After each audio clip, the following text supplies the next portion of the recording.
এই মালয়েশিয়াতে অনেক স্বপ্ন নিয়ে আইছিলাম কলিং বিষয় 2023 সালে। আমগো স্বপ্নই থেকে গেল। আমগো স্বপ্ন বাস্তবে আমরা পূরণ করতে পারি নাই। এজেন্টের নানা প্রতারণার শিকার হইয়া বাধ্য হয়েছি অবৈধ হইতে। কিছু করার ছিল না তখন। আর অবৈধ হওয়ার পরে বুঝতে পারলাম মালয়েশিয়াতে অবৈধরা আসলে মানুষই না। অবৈধ করে মানুষ হিসাবে বিবেচনা করে না তারা।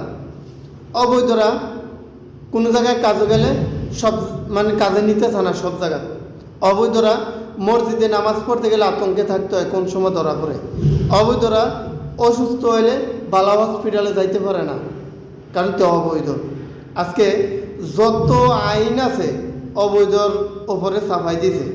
অবৈধরা রাস্তাতে চলাচল করলে সমস্যা, অবৈধরা মার্কেটে গেলে সমস্যা, অবৈধরা হাসপাতালে গেলে সমস্যা, অবৈধ করে ভালো কোনো কোম্পানিতে কাজে নেওয়া যাইব না।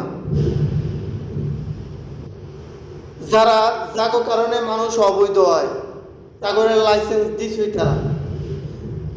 যেই এজেন্সির কারণে সাধারণ শ্রমিকগুলা অবৈধ হয় মালয়েশিয়াতে, এই এজেন্সিগুলারে লাইসেন্স দিছে কারা? এই দেশের সরকার। যেই নামদারি কিছু কোম্পানির কারণে মানুষগুলো অবৈধ হয়েছে মালয়েশিয়াতে, এই নামদারি কোম্পানিগুলারে লাইসেন্স দিছে এই দেশের সরকার। লক্ষ লক্ষ টাকা পাইছে, তো এর লাগে তাগরে কিছু কইতো না। কইব কারে? সাধারণ শ্রমিকের। যত দোষ সাধারণ শ্রমিক, গরিব, অসহায়, নিরহ মানুষের। দুনিয়ার যত আইন আছে গরিব, অসহায়, নিরহ মানুষের উপরেই আইনগুলো প্রয়োগ হয়। বাংলাদেশের উপদেষ্টারা একজনের পর একজন মালয়েশিয়াতে আইছে, কি কইরা গেছে? এদেশের সরকারের লগে কোনো আলাপই করে নাই। বাংলাদেশের যে দূতাবাসের কাজ কি আসলে?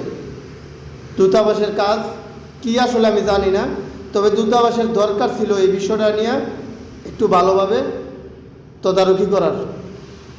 বাংলাদেশের উপদেষ্টাকেও উচিত ছিল মালয়েশিয়াতে থাকা যত বাংলাদেশি প্রবাসী আছে, জাগো ভিসা আছে, তাগো সমস্যা আছে, জাগো ভিসা নাই, তাগো তো সমস্যার কোনো শেষই নেই। বিষয়টা এই দেশের সরকারের লগে মীমাংসা করার দরকার ছিল। সবাই ভালো থাকবেন, সুস্থ থাকবেন। আল্লাহ হাফেজ। দিন শেষ আমরা হতাশ।